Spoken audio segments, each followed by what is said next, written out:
punk was everywhere in the 2000s, man. Whether it be commercials, TV shows, movies, video games, and the overwhelming amount of bands that just popped out of nowhere, man. And just like the bands, the genre seemingly popped out of nowhere. But the punk scene actually got some interesting history to it, dating back to the 70s, where urban city kids felt like rock was getting too stale and safe. And as teens do, they rebelled against the norm. They started to dress different, they started to act different. And of course with these changes, the music followed. They started to host these small concerts, barely knowing how to play their instruments. And their lyrics would usually just consist of them yelling out whatever political movement they was against. And these concerts would get crazy, man. Maybe a little too crazy, cause I heard somebody was cutting themselves for glass on stage, oh my god. But out of this craziness, will come the punk pioneers, such as Television, Sex Pistols, and Patti Smith. Eventually, this urban subculture will move to the suburbs of Cali, where it will pick up a sound that has already been experimented with by bands like the Buzzcocks and Generation X, but it will be solidified by the band of the mid-80s, The Descendants. With their albums Milo Goes to College and I Don't Wanna Grow Up, the lighthearted teen poppy sound of pop rock was cemented in history. Fast forward to the 2000s and that sound is running rampant, but it was a run we all enjoyed, man. Like I can't think of pop punk and not think of a good time. And that's why we just about to hop right into it, man. Let's talk about when pop punk took over the world. But before we start, I do want to say this is the first time I'm doing a video where I didn't make any of the beats that you hear in the background.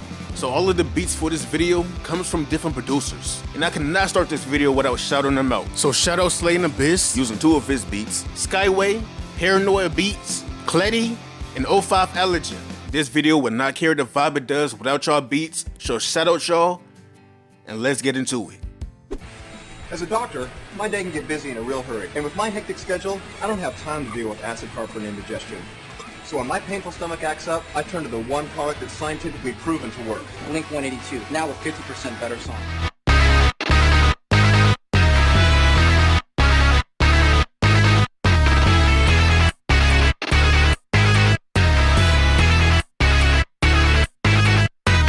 When it comes to talking about pop punk, I feel it's only right to start off with the genre's first big hitters, Blink-182. Now they already had some type of buzz in the mid-90s, but it wasn't until their album, Enema of the State, that they became a household name, man. And they did so on their own terms, rather than coming in with a more serious and dark tone like their contemporaries Green Day. Blink-182 was nothing but fun, man. Pure, angsty teenage fun, with hits like All the Small Things, What's My Age Again, First Date, Feeling This. Speaking about Feeling This, that song is hard. That song go crazy. And coming right after Blink-182 was Sum 41, with they hits Fat Lip and In Too Deep, with Fat Lip containing elements of rap rock, which is a thing I've never really been a fan of, you know what I'm saying? Like that rap rock sound was always a little corny to me. Only with Soup came in swinging with 1985, Girls All the Boys Want, and High School Never Ends. All of these songs sounded like they came directly from an early 2000s teen rom-com, man. Simple Plan had Just a Kid, which I know people call corny. I don't care. I mess with the song. Speaking of corny, we also had Good Charlotte. Now Good Charlotte was a little interesting because there was a punk band that had a slight urban hip-hop twist to their style and attire. Nonetheless, they was out here giving us fun bops like the Anthem, Girls and Boys, and the Lifestyle of the Rich and Famous. Newfound Glory had fun hits like My Friends Over You and Hit or Miss. Avril Lavigne had Skater Boy. But speaking about Avril Lavigne, man, let's talk about how Disney stole her whole flow, man. Cause for the longest time, I was wondering, why do Avril Lavigne remind me of Disney Channel every time I hear her music? And it's because Disney copied her style and put her on all their female acts. From Hilary Duff, Demi Lovato, Selena Gomez, even a little bit of Miley, man. They all had some Avril in them, man. Of course with a sprinkle of Haley Williams on top because you can't forget Paramore. But yeah though, now I can't listen to Complicated without hearing a Disney Channel original movie right behind it, man. Hopping off a Disney Channel, we got Miley's Brother in the Metro Station with Shake It. A song we all thought was simply about dancing as a kid, man. It wasn't until I got older that I found out it was about getting some butt. Speaking on dancing, we have Fall Out Boy pop out with Dance Dance, and All American Rejects popped out with the toxic anthem, Give You Hell. And just to be clear, this type of pop hit wasn't the norm for All American Rejects, as they would usually stay on the other side of pop punk, the emo side. Now on the emo side, they will be going full force, giving us hits like Swing Swing, which is a bop to this day. Don't care what nobody say, that song still hit. Move Alone, Dirty Little Secret, and It Ends Tonight, which is a more slow song compared to the other three I just mentioned, but it still hit.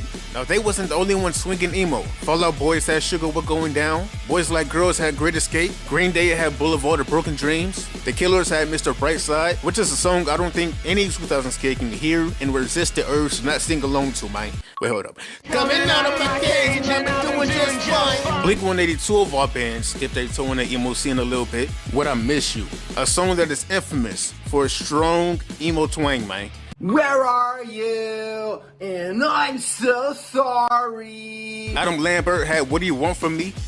Man, who remembers Adam Lambert, man? Dude won American Idol and then proceeded to drop one of the hardest emo songs of all time. But while we on the topic of the hardest emo songs of all time, we have to mention the two superstars of emo.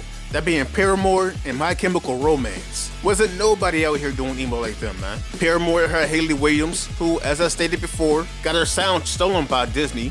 But with songs like Misery Business, Decode, Crush Crush Crush, that's what you get. And Pressure, can you really blame nobody? Then we slide over to My Chemical Romance, who is unarguably the face of emo, with songs like Helena, I'm Not Okay, and the certified emo anthem, Black Parade. And if you think this ain't the anthem, blast a song in the middle of suburbia and watch everybody over 30 go buck wild, man. And with songs like this pushing the pop punk movement, there's no question why it had such an impact on the media back in the day, man. Well, I don't do my iconic victory dance for nothing. Okay, I guess just this once I can do it for nothing. Ew, ew, ew. Okay, I guess I can do one more for nothing. Ew, ew, ew.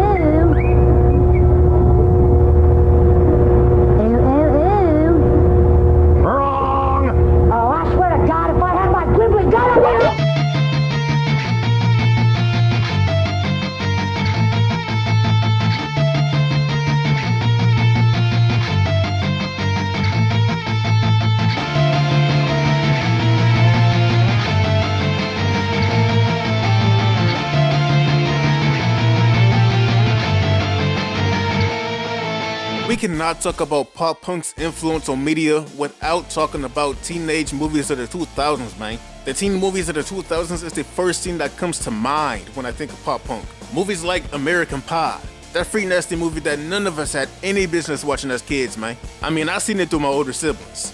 They was watching it and I just so happened to sit down and watch it with them. I mean, I shouldn't have, but I did. So yeah, another teen comedy I had no business watching, John Tucker Must Die. Now this was one of the only teen comedies we had on DVD. And when I tell you we used to have this movie on repeat, we literally used to go to sleep, wake up with this movie on. And in the middle of saying that sentence, it just occurred to me, there's people alive today who don't know what this is. They've never seen this in their life. That's crazy. John Tucker goated, simple as that. Now of course we have more than that. There was also Euro Trip, a fun little road trip movie. The siblings kissed in that movie. That's nasty. And not another teen movie. Now, I don't know about y'all, but I can't stand these parody movies, man. They just fit with some of the most lowbrow, easy humor you can possibly think of. And the pop culture references, oh my goodness, I hate it. But to be fair to this movie, this was made in 2001, so this is before they start going trash.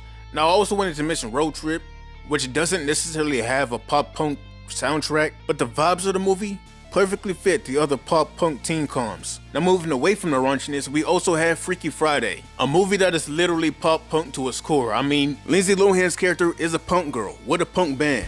You can't get more punk than that. Now moving away from Disney, over to Nickelodeon with Clockstoppers, whose soundtrack is filled with pop punk. And again, while we're talking about kid channels, let's move over to Cartoon Network. Not for any movie, but because I feel like Cartoon Network embodied pop punk way more than the other two channels. But let's not forget, they was also giving us bops with Sia and Grooves. We had the Powerpuff Girls, Supergirl, Dee Dee and Dexter, Jabberjaw. I don't think there's a single person who don't know how Jabberjaw go. They played this song to its grave, man. They also have some bops with the bumpers. If y'all remember that one with the hives. But more than just the grooves and the bumpers, it was the theme songs, man. The theme songs used to go crazy. We had What's New Scooby-Doo, which had one of the best theme songs of all time. I personally didn't even watch the show, but I knew that theme song from heart, man. Puffy Yummy Yumi, Stoked, Total Drama, 16. Man, listen, I know everybody hype up Total Drama, but 16 is such an underrated show, man. I might like it more than Total Drama, to be honest. I like the characters more, and the show overall just got this chill vibe to it. And the theme song, come on now. Now, Cartoon Network wasn't the only ones cooking up with theme songs, man. Nickelodeon had Kappa Mikey, a show you might not remember too well, but when you hear that theme song, all the memories just come flooding back, man. Life as a teenage robot, an underrated show with an underrated theme song, man. Disney Channel had Phineas and Ferb, sung by yours truly, Bowling with Soup. They had Witch on Jetix, whose theme song had no business going as hard as it does. Zeke and Luther on XD, which I know came out in the 2010s, but it got the same vibe as the 2000 style, and plus it's the early 2010s, so it still kinda count. And since I'm bending the rules a little bit, I'm also throw Malcolm in the Middle in there, cause yeah. And we cannot move on to theme song category without talking about the anime openings, man. Whether you was watching it on Toonami or Saturday morning cartoons, they was making sure them theme songs hit. Bleach was out here dropping them punk hits with their first and fourth opening. And bro, when you talk about theme songs taking you back in time, Bleach got it, man. Watching these back, I just get hit with a rush of pure happiness and nostalgia, man. Yu-Gi-Oh! GX and the EXO both have some hype punk theme songs, man. And of course, you gotta throw the original Blade Blade in there. But if we wanna talk about not just pure nostalgia, but embodying punk to its core, then we gotta talk about Sonic X. Not just Sonic X, but also the Sonic games. We had Sonic Adventure 2, Sonic Colors, Sonic Heroes, Sonic Riders, Sonic games in general, man. Sonic games in the 2000s was going dummy. But Sonic wasn't the only one going dummy with the punk sound, man. Cause if you played any extreme sports games in the 2000s, you know what's up. We had SSX3, one of the most fun snowboarding games, published by EA Big back in 2003, with the pop-punk sound loud in the background. I ain't never owned the game myself, but my cousins had it, and we used to play it over their house. Fun times, man. We also had Tony Hawk's Pro Skater series. This is about as punk as you can get. A game I never played myself, but I know it was popular, so yeah. Now, one extreme sports game that I do own and still play to this day is Burnout Revenge. I say this with full confidence, man. Burnout Revenge is my favorite game of all time. There is no debate. From the intense and fast-paced racing, being able to be reckless. Not only can you crash into your opponents, but you can also crash into oncoming traffic and just take off like nothing happened, man. And in the background, aiding the intensity of the game, is the perfect pop-punk soundtrack, man. I already be locked in with the racing, but the soundtrack just adds on to it, man. And with pop-punk taking on its own personality with media such as this, there's no question why it had such an impact on the youth of all backgrounds, at the scale that it did. And then I turned on the TV, and that's about the time she walked away from me. Nobody likes it when you're 23, and you're still acting like it's freshman year.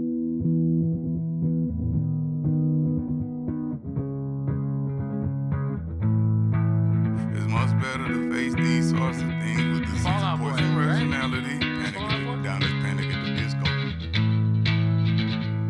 In the modern era, the kids that were once fans of the music are now the ones making it, and they shamelessly wear their influences on their sleeves. You got Olivia Rodrigo, who popped out with her hit Good For You, off her album Sour, that is full of pop-punk reminiscent of the past. Like she straight up sound like a baby Hayley Williams. And obviously I ain't the only one who noticed, cause Chick faced major backlash off that. Billie Eilish expressed her love for Paramore, with them sharing the stage together not once, but twice. Both Willow Smith and MGK was out here dropping whole pop-punk albums, with Willow's Lately I Feel Everything and MGK's Tickets to My Downfall, bringing on legends like Avril Lavigne and Travis Barker to give it that authentic stamp of approval. And the wave don't stop with them. There's a whole load of new TikTok artists bringing in the new age of pop-punk, but the influence of the 2000s era being prevalent in their music. The influence of pop-punk even found its way into hip-hop. Some might think punk and hip-hop are polar opposites, but that couldn't be further from the truth. With them both actually having very similar backgrounds. Both came out of New York from the late 60s to early 70s. Both came from rebellious teens, challenging the norms of the industry, and both had the pillars of their culture birthed out of underground parties and gatherings. Hip-hop and punk is kinda like long-distance cousins for real, with neither side afraid to embrace each other. Y'all remember when Lil Wayne dropped that rock album? I mean, the whole thing wasn't punk, but he did have a couple, like Knockout, Get a Life, and we cannot forget the 2016 wave of SoundCloud rap that brought up a whole generation of rappers raised on My Chemical Romance, Fall Out Boy, and Paramore. Lil Uzi, Playboi Carti, Trippie Redd, X, Lil Peep, Juice WRLD, London Cube, Little Lotus, all artists coming out the subgenre of melodic/emo rap. From the way they dress, move, talk.